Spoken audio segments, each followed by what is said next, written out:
Good morning friends, welcome back to my YouTube channel affairs alchemy. आज 18 अप्रैल 2026 है। तो आज 18 अप्रैल के जितने भी इम्पोर्टेंट करंट अफेयर्स के क्वेश्चंस होंगे वो आज हम डिस्कस करेंगे। तो पहला क्वेश्चन है, हाल ही में Harvard South Asian person of the year award 2026 से किसे सम्मानित किया गया है? Option A Deepika Padukone, option B Alia Bhatt, option C Sayani Gupta, option D Priyanka Chopra.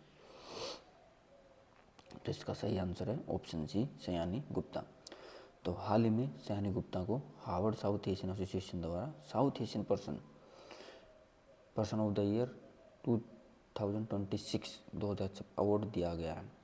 और यह जो अवार्ड है हर साल ऐसे व्यक्ति को दिया जाता है जिसने साउथ एशियन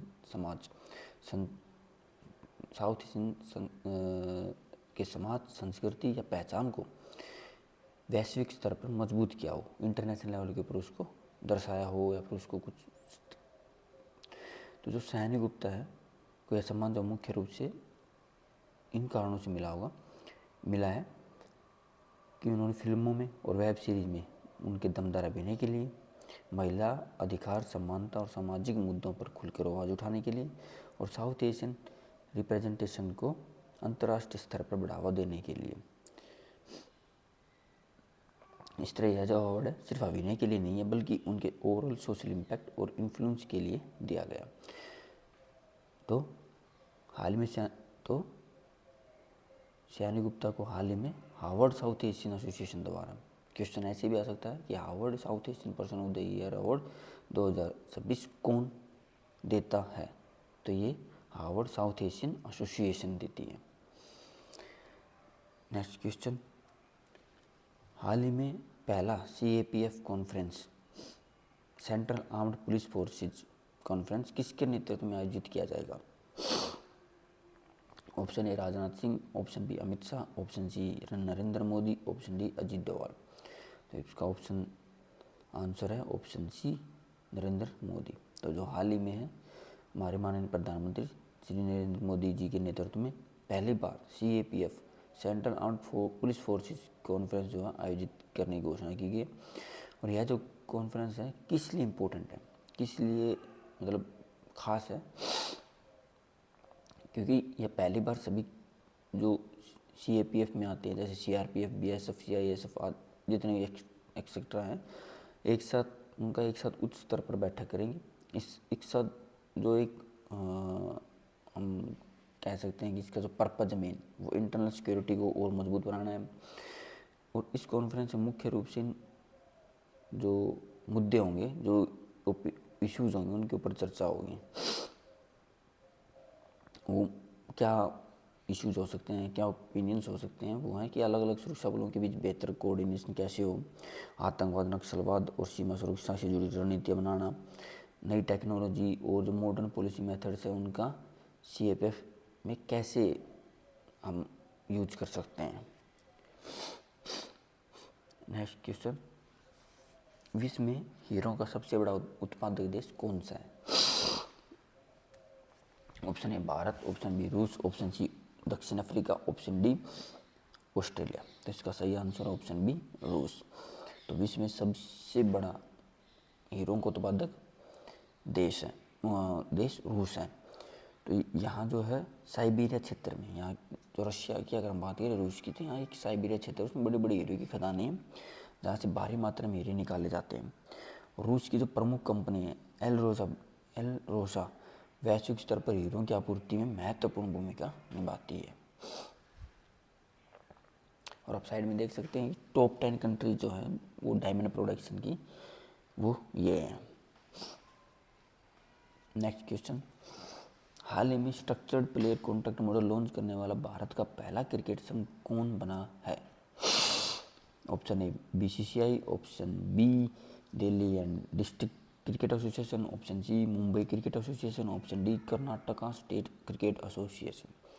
तो इसका सही आंसर है मुंबई क्रिकेट एसोसिएशन। तो हाल ही में मुंबई क्रिकेट एसोसिएशन भारत का पहला क्रिकेट संघ बना है जिसने structured player contract model launch किया है। इसका क्या पर्पज है, इसमें खिलाड़ियों को फाइनेंशियल सिक्योरिटी देना, डोमेस्टिक क्रिकेट को और प्रोफेशनल बनाना और खिलाड़ियों को परफॉर्मेंस के आधार पर उन्हें कॉन्ट्रैक्ट्स देना। नेक्स्ट क्वेश्चन, हाल ही में माई LIC और super sale Sathi mobile app किस संस्थान ने लॉन्च किया? Option A SBI, option B RBI, option C LIC of India, option D HDFC bank. तो इसका सही आंसर है सी LIC ऑफ इंडिया। तो हाल ही में life insurance corporation of India LIC of India ने माई LIC और super sale Sathi mobile app launch किए हैं। इसका क्या पर्पज़ रहा होगा, इससे क्या फ़ायदा है? तो इसका फ़ायदा ये रहेगा कि ग्राहकों को ऑनलाइन पॉलिसी सर्विसेज उपलब्ध कराना, एजेंट्स और सेल्स टीम को और बेहतर डिजिटल टूल्स देना, इंश्योरेंस सर्विसेज को और आसान और तेज़ बनाना। और आप इसमें क्या रहेगा कि आप इजीली जो है अपने प्रीमियम्स जो होंगे पे कर सकते हैं, अपनी पॉलिसीज़ को आप खरीद कर सकते हैं और उन्हें मैनेज कर सकते हैं, या फिर अपने जो क्लेम्स हैं उन्हें ट्रैक कर सकते हैं, या फिर आपको एजेंट्स जो भी आपके असिस्ट कर सकते हैं, आपको कस्टमर केयर में आसानी से आप वो बात कर सकते हैं। अगला क्वेश्चन, हाल ही में राज्यसभा के उप सभापति के रूप में तीसरी बार चुने जाने वाले पहले व्यक्ति कौन बने हैं? Option A Jagdeep Dhankhar, option B M Venkaiah Naidu, option C Harivansh Narayan Singh, option D Om Birla. तो इसका सही आंसर है ऑप्शन सी हरिवंश नारायण सिंह। तो हाल ही में हरिवंश नारायण सिंह राज्यसभा के उपसभापति के रूप में तीसरी बार चुने जाने वाले पहले व्यक्ति बने हैं। ठीक है, ये याद रखना, एग्जाम पॉइंट ऑफ व्यू से बहुत ही इम्पोर्टेंट क्वेश्चन रहेगा कि हाल ही में हरिवंश नारायण सिंह राज्यसभा के उपसभापति के रूप में तीसरी बार चुने जाने वाले पहले व्यक्ति बने हैं। यह उपलब्धि क्यों इम्पोर्टेंट है, क्यों इतनी खास है? क्योंकि उन्होंने लगातार 3 कार्यकाल हासिल किए हैं। इससे उनके राजनीतिक अनुभव और नेतृत्व क्षमता का संकेत है। राज्यसभा की कार्रवाई को सुचारू रूप से चलाने में उनकी महत्वपूर्ण भूमिका रही है। तो नेक्स्ट क्वेश्चन, डेलिमिटेशन बिल का मुख्य उद्देश्य क्या है? ऑप्शन ए नए राज्यों का निर्माण करना, ऑप्शन बी चुनाव क्षेत्रों की सीमाओं का पुनर्निर्धारण करना, ऑप्शन सी संसद की सीटों को समाप्त करना, ऑप्शन डी न्यायपालिका में सुधार करना। तो इसका सही आंसर होगा ऑप्शन बी चुनाव क्षेत्रों की सीमाओं का पुनर्निर्धारण करना। तो डेलिमिटेशन बिल का उद्देश्य जनसंख्या के आधार पर चुनाव क्षेत्रों जो कॉन्स्टिट्यूंसी हैं उनकी सीमाओं का पुनर्निर्धारण करना। इसकी तो हम कह सकते हैं कुछ इम्पोर्टेंट पॉइंट्स जो हम बताएं, तो यह प्रक्रिया जो समान प्रतिनिधि सुनिश्चित करने के लिए होती है। जनसंख्या में बदलाव के अनुसार सीटों का पुनर्वितरण किया जाता है।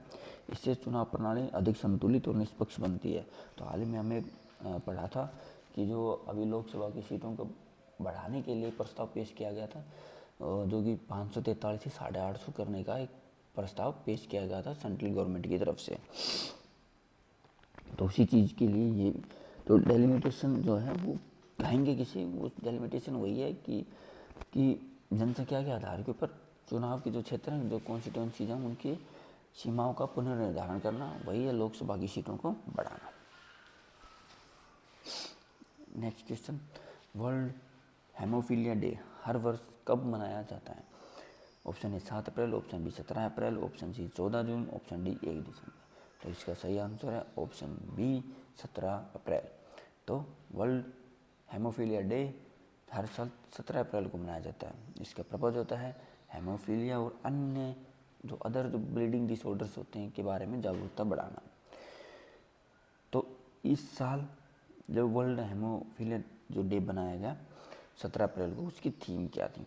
तो उसकी थीम थी diagnosis first step to care. मतलब क्या रहेगा इसका कि सही डायग्नोसिस में पहचान करना इलाज का पहला और सबसे ज़रूरी कदम। मतलब हम किसी चीज़ के अगर हमारे कोई कह लो हमें कोई डिजीज़ है, अगर हम उसको सही से डायग्नोसिस सही से पहचान लेते हैं तो इलाज का पहला और सबसे ज़रूरी कदम इसकी जो थीम है वही है diagnosis first step to care. और दुनिया में कई मरीज अभी भी डायग्नोज नहीं है, इसलिए अवेयरनेस और अर्ली डिटेक्शन पर जोर दिया जाता है। Next question, city of cheesecake के नाम से किस शहर को जाना जाता है? Option A Paris, option B New York, option C London, option D Rome. तो इसका सही आंसर है ऑप्शन बी न्यूयॉर्क। तो न्यूयॉर्क सिटी जो है उसको सिटी ऑफ चीज केक कहा जाता है। खासकर यहाँ जो न्यूयॉर्क स्टाइल चीज केक है दुनिया भर में प्रसिद्ध है, जो अपनी क्रीमी टेक्सचर और रिच टेस्ट के लिए जाना जाता है। यह जो शहर है चीज़ के कल्चर और डेजर्ट इनोवेशन के लिए काफ़ी मशहूर है। तो मतलब नई नई डेजर्ट्स जो हैं वो यहाँ आप मिल जाएंगे आपको, जो दुनिया में कहीं भी नहीं मिलेंगे वो यहाँ आपको मिलेंगे। उन सब का इनोवेशन यहीं से है। नेक्स्ट क्वेश्चन, हाल ही में किस राज्य ने खासी और गारो भाषाओं को आधिकारिक दर्जा प्रदान किया है? Option A Assam, option B Manipur, option C Meghalaya, option D Tripura. तो इसका सही आंसर होगा ऑप्शन सी मेघालय। तो हाल ही में मेघालय सरकार ने खासी और गारो भाषाओं को आधिकारिक दर्जा दिया है। तो इसका उद्देश्य क्या है? स्थानीय भाषाओं को और संस्कृति को बढ़ावा देना। मतलब जो वहाँ के जो लोग हैं, वहाँ के जो ट्राइबल्स हैं या फिर जो भी है जो इस लैंग्वेज को मानते हैं, उनको एक जो आइडेंटिटी देना है, एक पहचान देना। तो हाल ही में जो मेघालय गवर्नमेंट ने, वहाँ का कैबिनेट ने वहाँ जो ऑर्डिनेंस है वो अप्रूव किया है। जो जनजाति है या फिर उनकी विरासत को संरक्षित करना, इस चीज़ इसका इम्पोर्टेंस यही रहा। तो याद रखना, हाल ही में मेघालय सरकार ने खासी और गारो भाषाओं को आधिकारिक दर्जा दिया है। ओके फ्रेंड्स, आपको ये वीडियो कैसी लगी ज़रूर बताएं, और आगे ऐसी ही और करंट अफेयर्स पे वीडियोज़ के लिए मेरे चैनल को सब्सक्राइब करें। अगर आपको ये वीडियो अच्छी लगी हो तो आप प्लीज़ इसको लाइक और शेयर ज़रूर करें। Thank you. जय हिंद, जय भारत।